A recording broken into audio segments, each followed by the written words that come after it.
Some of you know what I'm talking about. Can you turn a compliment into an argument? That's what I want to know.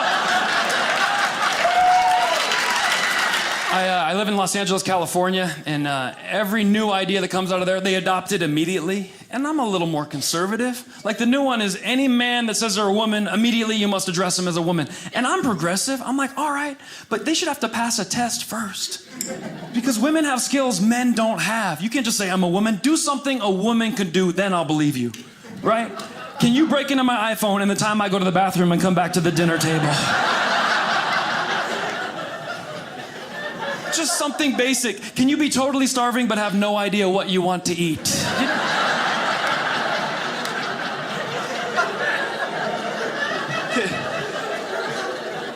Some of you know what I'm talking about. Can you turn a compliment into an argument? That's what I want to know.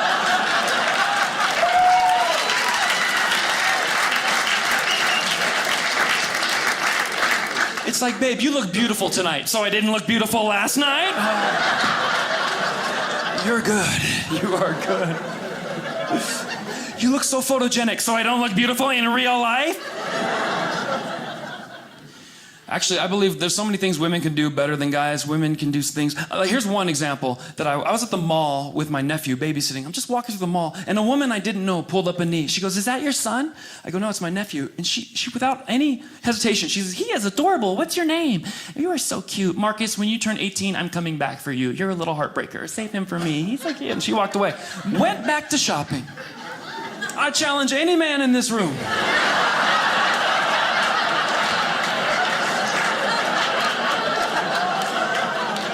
Any guy, go to the mall, just approach a woman you don't know. "Is that your niece? Can I have a word with her, please?" "Wow, when you turn 18, I'm coming back for you. Save her for me." That's a good one.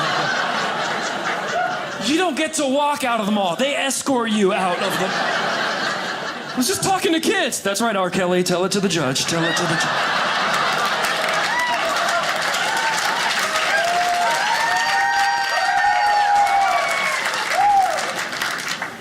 There's things women can do. How about it's Valentine's Day, or maybe your girl misses you and she sends you a romantic picture. You're like, whoa, you're excited. Maybe it's been a long day at work. Ooh, can't wait to get home. She misses me.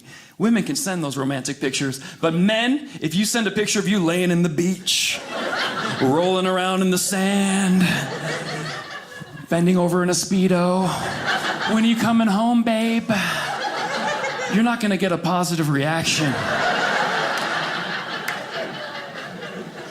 A lot of guys are getting busted for taking those romantic pictures. Here's what I do. I turn this show into a TED Talk. I teach men how to take the best, most seductive picture for the women in this room. Here's what you do, guys. Go home, get in the closet, and put all your clothes on. Your best clothes. Don't take anything off. Put on your dress shoes, dress socks, dress pants, belt, shirt, tie, suit coat, briefcase. Make it look like you're going to work. If you really want to turn her on, let your 401k dangle out of the front of the briefcase, just ever so.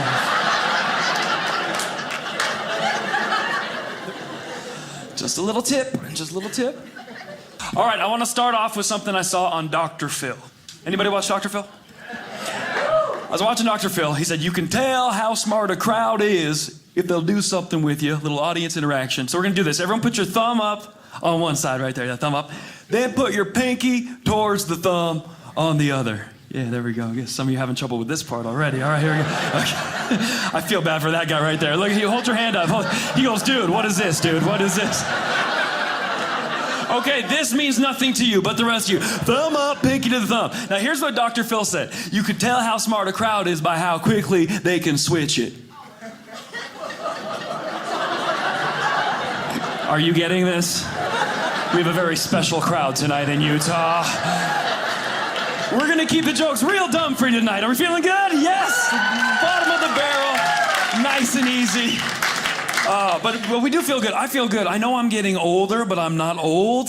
And there's little signs that we're getting older every day. Like when you go to buy a flight, you have to pick the year you were born on that stupid spin dial. Yeah, I used to not mind. I see some young people, you don't mind. You're right there on the default. There I go. There's my birthday. That was me not long ago. But lately, it's been a little bit of a brrr. I don't like that brrr.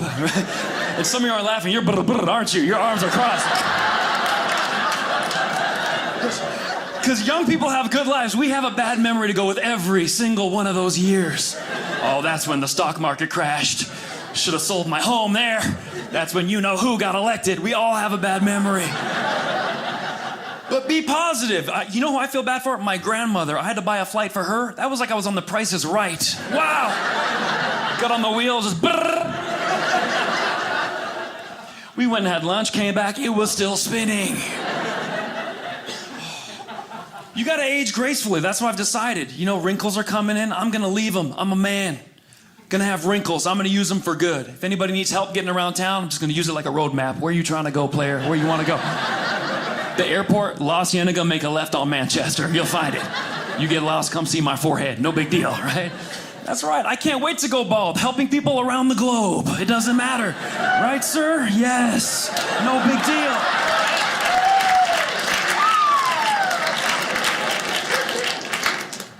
That's right. Because I did the most amazing show recently. I was on a yacht on Mother's Day for 150 mothers in Orange County, California, Newport Beach, on a yacht, going around the harbor, and it was beautiful, and the women were beautiful, and I was the only man on the cruise. Picture that, 150 Orange County moms and me, and it felt good. They laughed at my jokes, and I knew if the yacht were to sink, those women would float.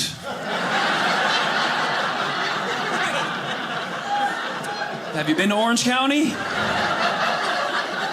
If they'd been on the Titanic, Jack would have survived. Orange County women, they come with their own flotation devices. They just be waiting for help to arrive. Just wait.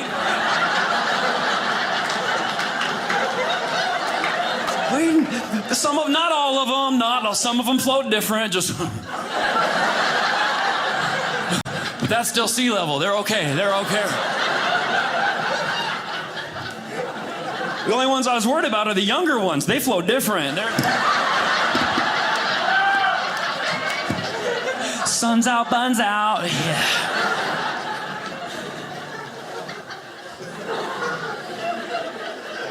Those mothers were beautiful. And one of the moms, I go, how old are you? She goes, I won't tell you my age, but I'm about 25 years older than you are. I go, Mike, you look younger than me. She goes, well, I have a spa. You should come to my day spa, and I'm going to do a treatment for you. Now, I would never do something like this, but she said my favorite word, free. So I go in there, and she goes, we're going to do cryogenic face freezing for you. I never even heard of that. She goes, here's what it is.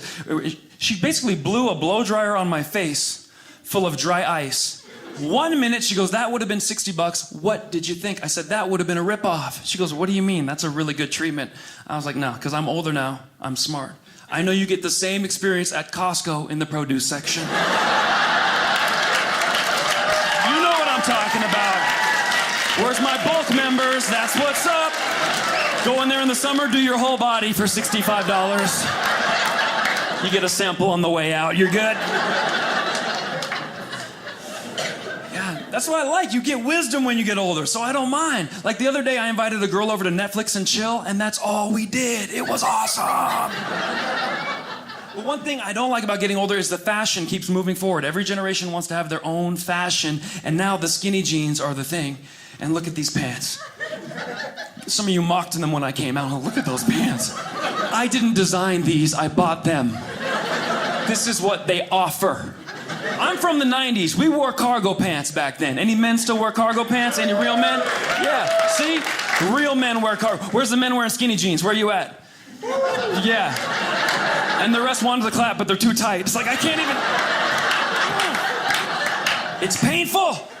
Real men wear cargo pants. If you called a plumber and he showed up in skinny jeans, would you trust that man? It looks yucky to me, too.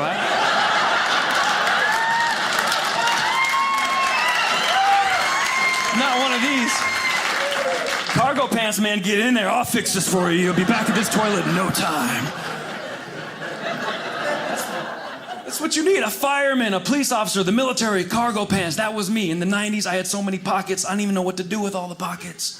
One time I moved from one apartment to the other just with my pants. I didn't even need a U-Haul, budget truck. I got my futon, my big screen TV, potted plants. Everything was in those pants, man. I miss those. And you gotta understand, like, I was like a young guy. I was like puka shell necklace wearing dude. With a button-down shirt, going to the club, but baggy. I was boy band up top, gangster rapper down below. And I felt good, because at the club, you could dance with cargo pants. And even if you didn't know how to dance, the pants covered up all that footwork. You didn't have to know. Girls like, you're good. It's like, no, you just can't see what's going on under here. This is horrible. I feel like Ellen DeGeneres. What is it? With these pants, you gotta know what you're doing on the dance floor. Plus, when you put them on as a man, you don't feel very good. When women put on tight pants, you feel fierce, ready to take over the club. Yeah, that's right, she's wearing them. Feel fierce. When men put on skinny jeans, we're making decisions the whole way up. All right, what's going down the left, what's going down the right? It's gonna be there for...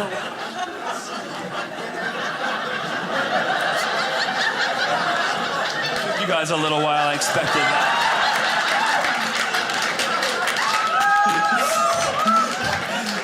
You gotta make decisions.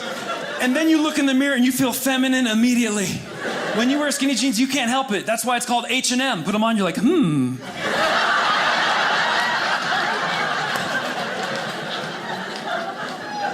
These are the pants. You're saying, why are you wearing them? Because I perform for college kids, then comedy clubs, and cruise ships. So I do the whole thing. But we're the kids, you want to look like them. But I don't like these pants. When you go to the club, back in the day, you had your cargo pants. Listen up, children. We used to wear cargo pants at the club, and you were a better man, because a girl would be like, babe, I'm dancing, it's so much fun. I want you to hold my lip gloss. You're like, give me that, I got a pocket for that right there. You could hold her lip gloss. Baby, give me your keychains. I got that right over here. Pow! I got moisturizer, I got Visine, I had a pharmacy in my pants. Everything was in there. Girl, you look thirsty, take a water. You can keep that one. I got a whole 24-pack. Yeah, I'm good. You just dance all night. You were an extension of her purse. I think it's a conspiracy theory to take men's power away. Because now that we're wearing skinny jeans, we're not valuable anymore. We go to the club, ladies, you're like, babe, hold my lip gloss. You're like, I don't got no room for that. You want equal rights, this is what it looks like.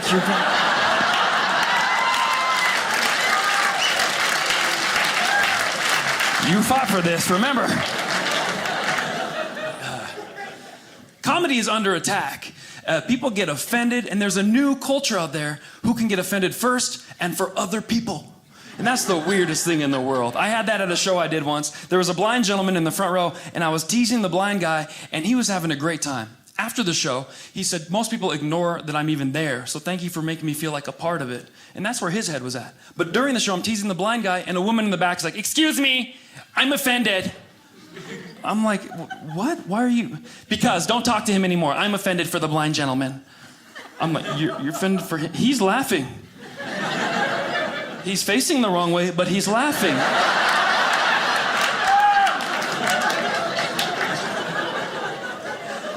And to his credit, this is the best part. I go, do you know her? He goes, I've never seen her a day in my life. Yes. That guy was a good dude. I blame the next generation, because they're offended by everything now. They've never been through a war, a draft, anything. I'm part of that generation too, but we gotta knock off the sensitivity. We have to, because honestly, they get offended now about cyber bullies. That's the big thing. Talk to any student. What's the worst problem you're facing? Cyber bullies. It's horrible. They can pick on you on the internet. Oh, really? Our generation had real bullies. They pulled our real underwear up our real butt crack. Yeah. It really hurt, you know? You don't have to pull a Twitter out of your Snapchat at the end of the school.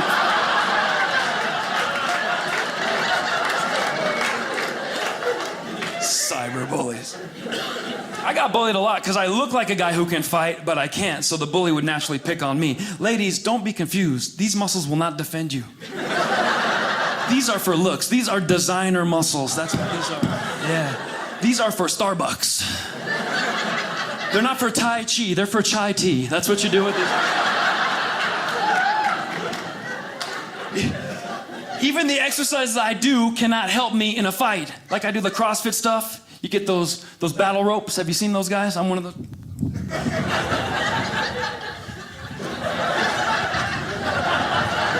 I'm good at that. That's not gonna help me in a fight. Like with this dude.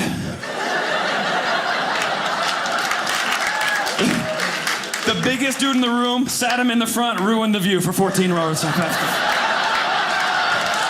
sat this room? And just to mock you, he put his hair bigger. What are you gonna do about it? And we're not gonna do anything. Like if he came to fight me, what am I gonna do? Wait till I get your shoelaces.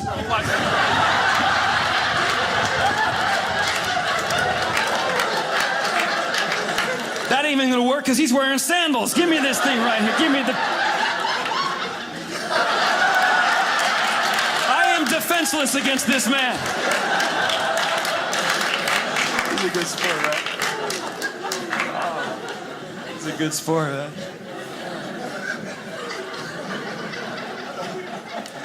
But at least I go to the gym. Dr. Phil also said, if you want to build the bond with someone you're dating, go to the gym together. It'll make your relationship stronger. I went to the gym with a girl I was dating. We broke up immediately after that. Everything I wanted to do, she was telling me no. It was crazy. I was like, let's do some pull-ups. Well, let's do something over here. Finally I go, all right, let's do 10 push-ups. We'll go home. She's like, I'm definitely not doing that. I go, 10 push-ups, why not? She goes, I don't want to get huge shoulders and chest muscles. Thank you. I was like, it doesn't work like that. People work their whole life to look like that. She thinks she's going to be like, 1, 2, 3, 4, hit. She can't even get to 10. 5, 6, yeah! Yeah! Look what you did to me. I told you it wasn't safe. Now what? I'd be like, oh my goodness, you were right. I told you. Now I have to join the bodybuilding competitions. Move to California, become an action star. I didn't want to do that. And then I'm like, well, look at your neck. Is that a tumor? It's not a tumor, muscle. Oh, man. I'm glad you guys laughed at me. My name is KVon. That's my real name. I believe I got into comedy because of my family. My dad is from the Middle East. His name is Iraj. Yeah. And they're funny without even knowing it. My dad's name is Iraj. He has a brother named Turaj. I'm like, what? If they would have had more boys, 3 Raj, 4 Raj, 5 Raj, 6. And my dad has a thick accent. He's always like, thanks God you're here. Thanks God you're laughing. Thanks God. And I'm like, Dad, don't take the H out of thanks.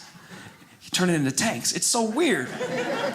When he takes the H out of words, it's always at the worst time. One time I was playing video games at home with my friends. My dad came in the room, turned off the Nintendo, and lectured us. He's like, in Iran, I studied hard. I did not play video. I work hard. I graduated 3rd in my class.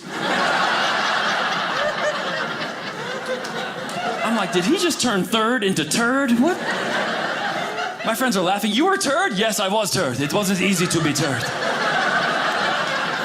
I had to push and earn that turd all by myself.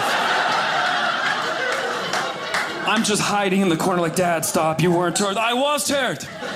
One guy tried to take my turd, but I work hard for turd. I became turd, I made that guy fart.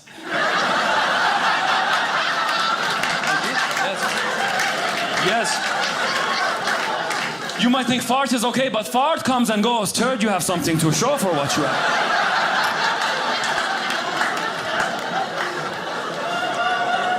I'm like, Dad, I am in 3rd grade right now. Please stop the lecture. Please.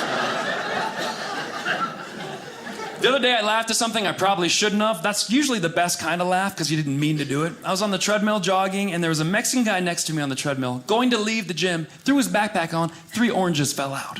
I thought it was hilarious. My friend said, why are you laughing? I go, Mexican guy had oranges in his backpack. He said, that's racist. Ooh, when that word comes out, I have to defend myself immediately. I said, it's not racist and I can prove it. I would have laughed no matter what came out of anybody's backpack.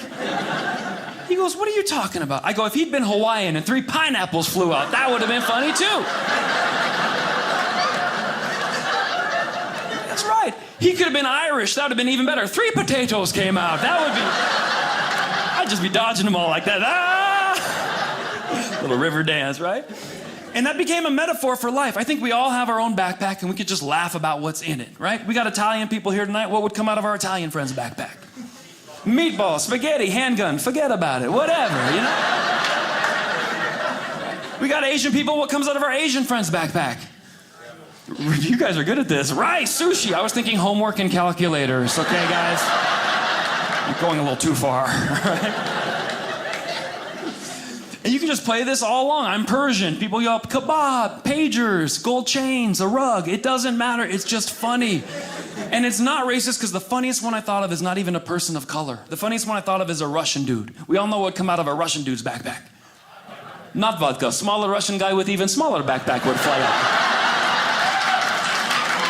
He throws backpack even smaller Russian guy all the way down to little baby Russian with a little baby backpack. So as a group, we're laughing, we're having fun, we're not racist. Thank you for laughing, everybody.